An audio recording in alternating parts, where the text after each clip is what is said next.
provide 100x the value, have my price appropriately making me good money, and also create ridiculous profit margins with very low cost of goods. We're going to talk about that today. Let's dive in. We're going to jump into value first, and we'll go to price and then cost of goods. So value is, if you think about Netflix, you pay $20 for a Netflix subscription. And it's fair to say that you get way more than what you pay for. Some people may not think so, but truly, when you actually, let's go with the movie theater, because this is the ultimate, like the ultimate. You go to the movie theater and you pay, and we're going to bring this back to business, right? You pay $10, maybe $15 for a movie ticket, right? You're like, okay, boom. And you think it's expensive. But the movies that you're seeing are $100 million movies. They literally invested $100 million into a lot of these films. Okay, some of them not, but a lot of them are that you're seeing. And you're like, huh, that movie sucked. Or like, huh, that movie's okay. Can you imagine at any point in your life saying, I'm going to drop $100 million, or I'm going to drop $1 million, $10 million on this thing. And then on the inside of that, I'm just going to charge the customer $10. That is price to value discrepancy. And we're so used to premium shit that we don't realize what actually goes into this. Now, they are saying, how can I pay $100 million, right? And how can I bang this up and get $500 million in profit? Like Moana, this is $100 million movie, and they're almost to $1 billion, okay? So for them, they invested $100 million, but they're about to make $1 billion because a bajillion people said, I'm willing to pay my $10 to go see this movie. And that's crazy at scale. So let's bring this back to us. That is the difference between price and value. And you always want to have a really big, fat piece right here between price. Because if you just price appropriately and do not give anything more than that, it's not enough for them to stay. You know, when you give ridiculous value, it increases your LTV, your lifetime value per customer. They're way more likely to refer other people to you. And they're just like, I paid this, and what the fuck, I'm getting this. It's kind of like when you go to a movie and you did not expect it to be as sick, as crazy as it was. But they knew what they were doing. Like they dropped big money on this. That's where it is. Or you go to Chick-fil-A, right? And they just get you the food, but like every single time they deliver. And they're always so kind, they're always so nice. They're giving you more than the $10 that you're paying for that meal. You may not feel it, but majority of people do. They're giving you about $20 to $30 worth of value. So how does this come back to you and your parentpreneur business? So it is, I'm talking about this because I found it very hard to figure out how to give more value than my price for a very long time. I'm already giving something so amazing. Like I'm building this whole amazing thing. Like how do I make them feel as though it's worth more? How do I do that? And there's a lot of different ways you can actually do this. So I'm going to tell you the first practical way that you can do this, and then I'm going to get into perception of your product and how that can actually change value, the value discrepancy. So first and foremost, you could just sell the product as it is, appropriately priced. Let's just say that I'm going to still take the movies as an example. Let's just imagine that the movie was actually just worth $10 and we were all okay with that. So it's going to keep the same analogy to drive the point home. Let's just assume that the movie was appropriately priced. We go in and we buy our ticket, and imagine when we walk through the door, you have like this personal like movie assistant person that's like, yo, let me take your coat, I got you. Let me take the kid's coat, I got you. Okay, I'm gonna go ahead. Concessions, don't worry about paying for that. We already got you. We already got all the things you want, the popcorn, the whatever. That's on the house. We got you. Boom. You walk into the movie theater, and the movie theater is the biggest fucking movie theater you've ever seen. You're used to kind of like maybe this one, biggest movie theater, biggest sound system. The screen is gigumongous. And then you walk up and like you go and walk to your seat, and the seat is like this lazy boy recliner thing that's the ultimate comfort thing with the heating and the air and all the stuff, right? And we got that, but not only, we're just gonna kill all the trailers. We're just gonna jump right into the film. We're not even gonna make you wait. We're just gonna like, let's go ahead and do this. We watch the film, and then after the film, we have the fucking director come out and be like, yo, this is what we were thinking. So you can see how like there's like the thing that you buy, but there's so many other elements that you can use to like increase just the experience. It's just that experience that just like, whoa, like I've never been through that before. I've never had someone take my coat at the door at the movie theater before. This shit's different. And that's value. Now, of course, all of those things require you to do extra things for the person, but that is going the extra mile. Now, I'm going to take that because that's a lot of manual energy, and you can do that. You can honestly batch it into the price. If the price is priced appropriately and your cost of goods are still good, you can batch that within the actual price. But assuming that you don't want to take on all the extra energy and effort to do that, which you should, I would know because I didn't want to before. You can use AI to simulate many of these different value hits, okay? So imagine you give someone a product today, okay? Boom, they bought the product today. Imagine if you custom tailored and thought about like from where they're at to where they're trying to get to, and over the next 100 days, you literally messaged them or emailed them like, yo, hey, look, I was thinking about your business. I know you're going through this right now. Boom. This is what I would recommend doing. And it has nothing even to do with like, buy my product, buy my product, buy my product. It's just part of the service that just came with the product that they bought. It's just like, here goes all these things that I just want to get you to goal. I just want to figure out how to get you fucking up there. You can do this with AI. And the way you do this is you have to have a good contextual profile of the person. Be like, okay, this person, really loves yoga. This person really loves nutrition. This person is a mom with 3 kids. This person, like, whatever it is, you can contextualize it. And once you've talked to this person over a little bit more and more and more, you get a good feel of who they are. You can have AI look up their business, anything that they've written about their business to start with. You literally can use that to create a profile. You can create a competitive analysis. You can create a business and goals. You can literally create a business plan for them if you really wanted to, just off of this information. And most people are not as I don't want to say most people are as technical as you. I'm technical, but like most people aren't as technically advanced or savvy. It's kind of like, it reminds me of the iRobot movie, where I don't remember the guy that died, right, in the movie. And he shows up, Will Smith shows up, and he's like, what happened here? He's like, blah, blah, blah, blah, blah. He committed suicide. And then there's a hologram of the person, the guy, and he asks him a question, and the whole thing around the premise is you have to ask the right question. And AI is if you ask the wrong question, you'll get the wrong answer. So being able to know what to ask and what you can do is the superpower. It's not knowing the answer, it's knowing how to ask the answer. And that's like, this will literally 100x your productivity in your business, save you thousands and thousands, millions of hours over the course of your career.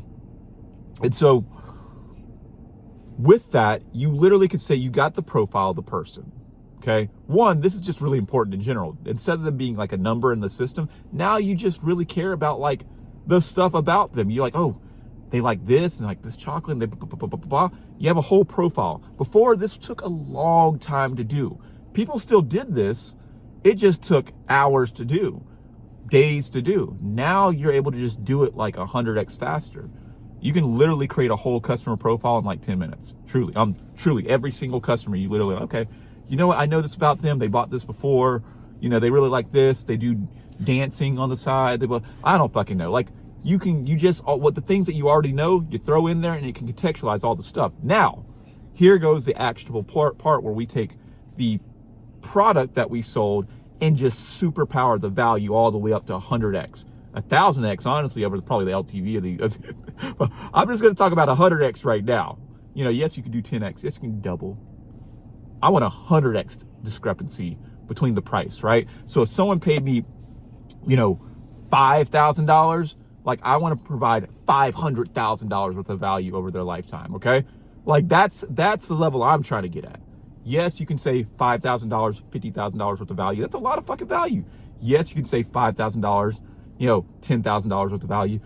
I'm just looking for the double zero, like the double level up. That's what I'm doing. That's what I want to do for my people. And this is something that I struggle with for so fucking long. That's why I'm so passionate about sharing this with you, because instead of you making the 15 years mistakes that I've made, you can just listen to this YouTube video that's now 11 minutes and 32 seconds long so far and just not have to go through the fucking scars. So what you do is say, okay, now that we have this profile about this person, what's their, exactly these words, okay? AI, what is Sally's current state, their dream state, and the obstacles getting in the way? Exactly that. What is Sally's dream state, or what's Sally's current state, Sally's dream state, and the obstacles getting in the way? Then it will create another big old thing about where they're at right now and how they feel about themselves, because of course they have contextualization, and then where they're trying to get to and the reasons why they're having a really hard time to get there. The obstacles are what you are solving as the business. The obstacles are what you are literally just knocking them out of the way, like boom, boom, boom. Sorry, I get excited. Like you got their dream, you know where they are, and it's you that you're like, I'm gonna knock this shit out. Let's go. Every single obstacle out your way. Now, don't get me wrong, they got to do the hard work too, but you're alongside. It's like you running together, right? And you're like, oh, there's a bridge up there with the janky ass thing. You're like, don't worry, I'm gonna run ahead. I'm gonna fix the bridge. Boop, boop, boop, boop, boop, boop. And they start running across the bridge. You're like, okay, cool. Like, oh man, the bike's got a flat up there. Don't worry, you keep on running. I'm gonna run ahead. I'm gonna fix the flat. Let's go, guys. That's what it is, bro. Like, cause you can, they don't see it. They don't know it because it's very hard to know. It's just, the unknown unknowns are the unknown unknowns. And so with the obstacles, pretty much you have this current state, dream state, obstacles. And then what you can do is say, hey, listen, I want you to write 100 subject lines for my customer, taking them from current state to dream state. And then every day, you know, you can schedule this every day. You can just be like, you can send them an email or send them a text or talk to them in person or talk to them on Zoom on each of these things. Like if you know a good bit about that part, the obstacle that they're going through, of course you can talk a whole bunch about it. Like you are the person just really helping them get to goal, which is their dream. And so your product that they bought, a lot of times it's the first step. A lot of times it's just a part of them getting to where they need to go. It's really important, but like moreover, like let me hold your hand and get you to goal. And with these subject lines, you literally can say, hey, AI, can you write an email about this subject line? And it'll do it, and it'll contextualize it to the person because you gave it that information to begin with. So this is the super fast way to create 100x value on top of your price. If your price is $1,000, we're creating $100,000 worth of value. Okay. The other way is, like we said, like you just try to, like, they bought something. What's beautiful about this is they bought this, but they didn't know that you were going to be their guide and help them, make them, and just be their partner in this. They didn't know that because you didn't advertise that. It's very important you don't advertise that. You don't advertise the bonuses. You don't advertise the things that you actually are going to do. Like, you're going to do the service that they paid for, but you're just going to show up so much better for them. And it took me so long to understand why this was important, because I was like, that's a lot of work. It's like, that's a lot of work. That's a lot of work. I care, but damn, it's a lot of work. But the truth is like, if you start doing all this stuff, it's going to be very hard for that person to be like, let me go somewhere else. Because like, it's just a lot of risk to do that. You're like, you know what? This movie, this happened the other day.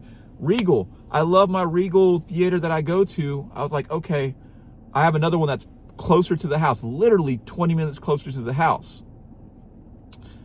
And I even have a membership with Regal. So I get free movies with this membership. But I was like, you know what? I was like, you know, I kind of wanted to stay close to the house right now. Like, maybe let me go to this movie theater over here. It's supposed to still be a big movie theater. Yes, I'm going to pay the actual price of the movie ticket, but like, whatever. And I went into the movie theater, and the movie theater was just falling apart. You know, the theater itself was nice, but you can tell this theater was taking a downturn. And like, so Regal just has my business because I come in there and it's great. It looks wonderful. I have a membership. So I'm willing to actually go the extra 20, 30 minutes out of my way for Regal because of the value I'm actually getting out of it. And that's just like, when you make it so good, it's very hard. Like, for instance, I'm still working on, like, you see this hair right now? I'm still working on finding a barber because my last barber was the guy, Mook, like, he just did my hair so well. Like, I literally paid him pretty much double the price of the haircut every single time as in tip because he just was exceptional. And like, I still am like a little bit like iffy about going somewhere. I haven't made the commitment yet. And that's when someone provides a service, but the value on top of that service just is so far up. Okay. Now, let's talk about we have our value. We understand what value is now. We understand what our price is. The price, you have to make a profit margin, okay? You can't we talked in the last video about doing stuff for free, and that's on purpose to scale up and get the testimonials. But with assumed, when you are at a price, when you've gotten to scale and you've gotten up to regular price, you need to make a profit.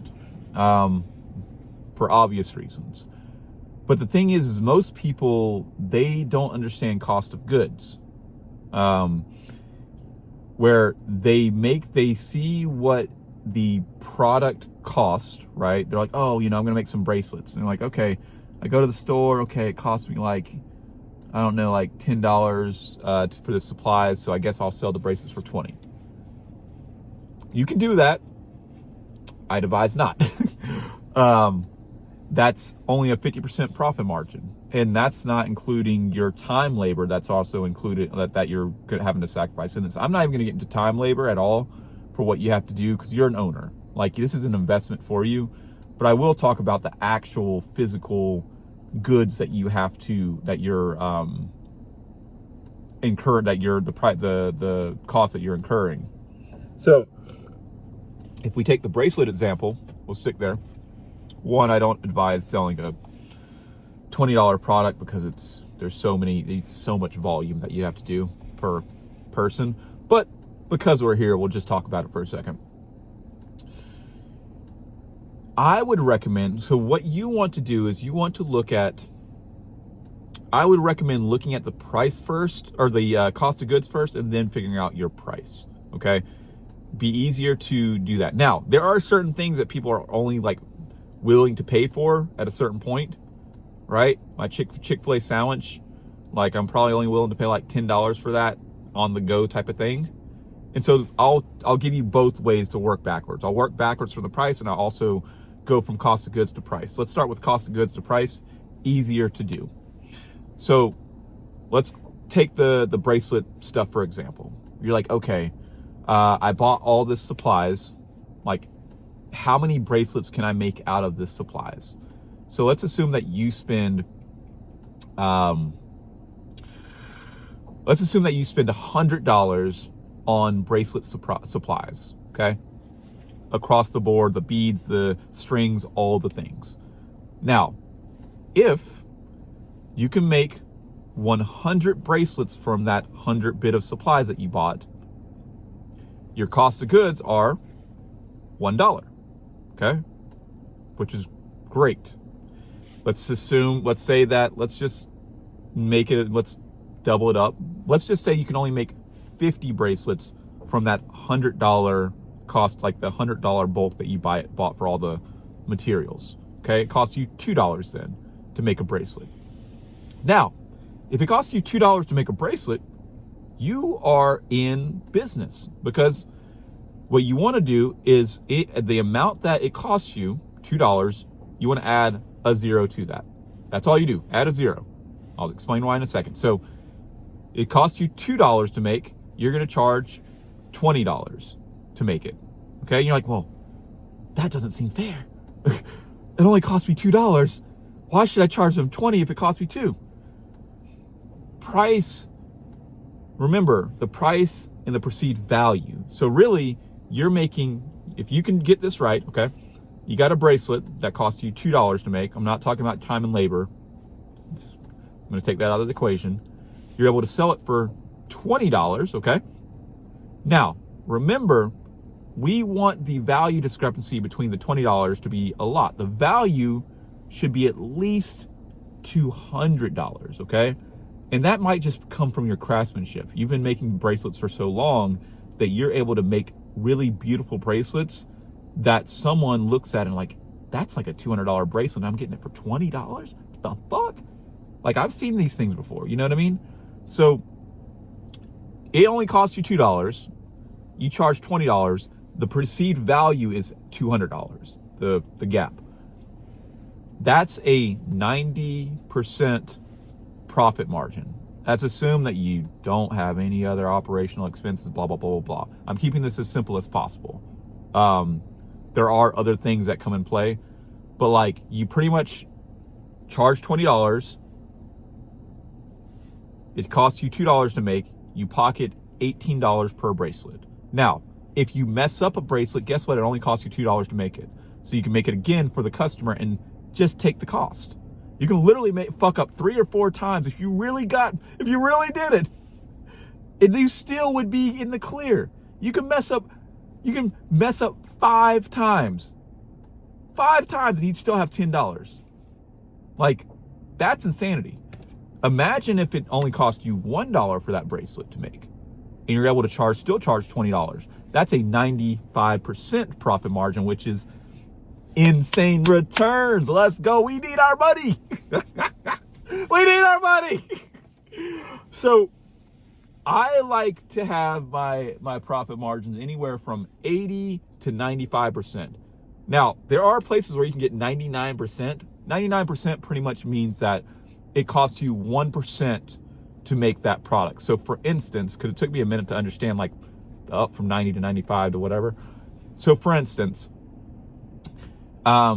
if you charge, so if you were to charge $100 for a product and it costs you $1 to make, that would be a 99% thing, because it's 99% that you're pocketing and 1% that takes the cost, that takes to make the good.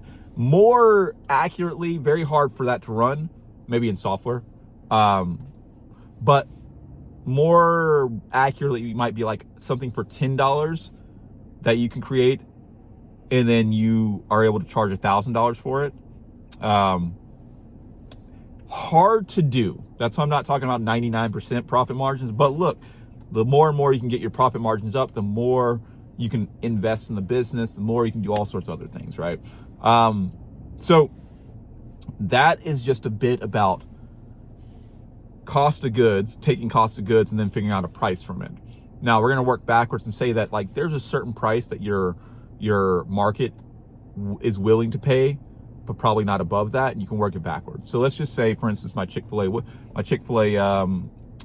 sandwich that I love so much. By the way, I'm sure they're pocketing massive, massive. And also, it's going to be hard for you to look at any other product the same anymore, because once you realize this arbitrage, you'll look at every product that you go and look at in Walmart and realize that for it to be in Walmart, guaranteed, it's at least a 90% profit margin. Now, don't get me wrong, there's a lot of pieces in that deal where they're getting ate up by Walmart and vendors and blah, blah, blah, blah, blah, blah, blah, between the thing. But for them to generate the $10 thing that you're buying probably costs them $1. Now, this makes you think about Dollar Tree, right? Dollar Tree is selling some shit for $1. And how are they making that $1 thing for 10 cents? That's what it actually really costs. Around 10 cents. If they're doing the 90% dance, then it makes you start to wonder, like, how did they do that? And should I be buying this product in general? If it only costs them 10 cents, like, how did they actually make this happen? It's that volume. It's massive volumes is how they're doing it. Anyways, coming back to Chick-fil-A, the sandwich. For me to buy a $10 meal at Chick-fil-A, we got our Coke, we got our fries, and we got our sandwich. I know in general the entree at Chick-fil-A we'll just call it $5. It's probably like $6, but we'll just call it $5 to make my math easy. The soda and the fries are actually those are other products that have insane profit margins on them, but we'll stick with just the sandwich, okay? So the sandwich, it's $5. If they're running 90% profit margin on that, or 90%, yeah, like 90% profit margin, it means that they make my sandwich for 50 cents. Okay? So remember, we have to add a zero. That's all we do. And the question is, like, how are they making the sandwich for 50 cents? And you got to think, like, if they have, let's just say how would they get this to 50 cents, right? So if the goods were $100, right, that they bought, which of course is going to be much more speculative, it would mean that they would need to make 200 sandwiches from the goods. So somehow they figured out how to make a crazy ass deal with the chicken farm or whatever, with chicken farms across, that give them massive amounts of chicken, and bread's not that expensive, and pickles, which are not that expensive. And they're able to make all of that happen for about 50 cents. Now, I don't actually know the profit margins on Chick-fil-A sandwich, but best believe any business that's making real money is making real profit. So they're definitely not, it's definitely not costing them $2.50 to make, and they're making just $2.50 from that $5. They're definitely making at scale. And so you may feel as though this isn't fair. You're like, that's not fair. Like, I'm not, like, how is it that, it's because you're paying for all of their fuck-ups, all their mess-ups. It's taken them a long time to get everything right, all the checks, boop, boop, boop, boop, boop, boop, boop, boop, boop, boop, boop. So you're not really just paying for cost of goods, you're paying for expertise, okay? They're making a promise saying this is going to be a great sandwich, it's going to be hot, it's going to be delicious. Doesn't matter how much it actually costs them to make it. Their delivery of it is exceptional, which is the value. So, like, even if it costs them a little bit of money, you still feel really good about it. And that's why it all works.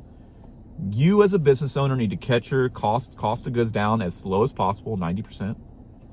You price appropriately. We talked about this in the last one, where you can go from free to appropriately priced to even like more and more and more as you phase up. And then you want to figure out how to provide the best value to these people so that they keep on coming back, referring friends. You just have great testimonials because you're actually doing something in the community. And I talked about how to like use AI to speed that up for you. All right, I think that's all I got to talk about for today. It's just like if you don't get this equation right, you're going to work yourself to, let's just imagine, like, let's say you get any of these wrong, okay? let's say you get the cost of goods wrong, and you're priced at $1,000, but it costs you $700 to actually perform the thing. You just are doing so much work. It looks like a lot of price. It's a big price for the customer.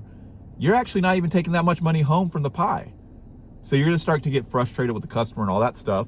Or if you mess up, you're then gonna go into the red to redo the project if you have to. Because like say $700 plus $700 or $1,400, you're $400 in the red. So you made no money and then you still had to do the project twice. Ah! Ah! Oh, all these things I've done. Let's say that you don't price appropriately, right? You charge too little. Let's just say you're still able to make it for a little, but you charge too little, so therefore the volume of what you have to do is so high, it's operationalized, or it's an operation issue. Like you can make your bracelets, but because you're charging so little for the bracelets, now you have to make 100 bracelets, right? 100 bracelets to make $2,000, right? Is that right? Yeah. 100 bracelets to make you $2,000. And the real question is how long it actually takes you to make a bracelet. I imagine it takes you 1 hour to make a bracelet on a good time horizon. So that means that 2,000 hours to make $2,000. That's $1 an hour. So you can fuck up the price too by just having so many units that you have to fulfill that it's just like it's impossible to make it happen. And then value, you may have a really good product, but it's just appropriately priced. And so it's kind of like you don't create any brand loyalty or reason for the person to actually stay. They will be a mercenary and just switch when the next person's like, oh, I can give you this thing for a little bit less. You're not a missionary where like, you haven't created a missionary based product where people are like, I fucking believe in this. Like it took me so long for me to switch from Starbucks to Dunkin'. Starbucks had a hold on me. I worked at Starbucks, GM, general manager at Starbucks, bro. Like I love Starbucks and I still drink my Starbucks. I love my Starbucks. But look, I got another girl too now, Dunkin' be doing it. So they're coming in. You know, I feel as though, I don't know, I like their, I just like the value they provide too. It feels pretty good. So at all of these levels, you can mess up. It's just getting the ratios right from the beginning and then working backwards. How can I provide 100x, whatever, what does it actually cost me? How can I charge 10x what it cost me? And then from that price, how can I provide 10x or 100x the value? And if you can get that right, you're gonna go somewhere. This value equation, this is all, I learned this from Alex Hormozy, and I've just taken it and just accelerated it with like AI. Anything that I say, you literally, truly, on some real shit, if I talked really fast, there was a lot of stuff that we talked about, you literally could take the transcript to this video, right? You can download the transcript, and then you can go to AI and upload that transcript file and say, hey, I want to go step by step with what Will said. And it will do that for you. If you are not on ChatGPT, it is the biggest leverage thing that you can buy right now. $20 a month. Look, I'm about to pull the trigger on the $200 a month version, but that's just me. But $20 a month should do it. All right, hope you guys enjoyed this. If you want more content like this, you know, just like, subscribe, hit the thumbs up, you know, comment below. Let me know what you're doing to create that discrepancy in your price in the comments below. Love to hear. All right, take care. Peace.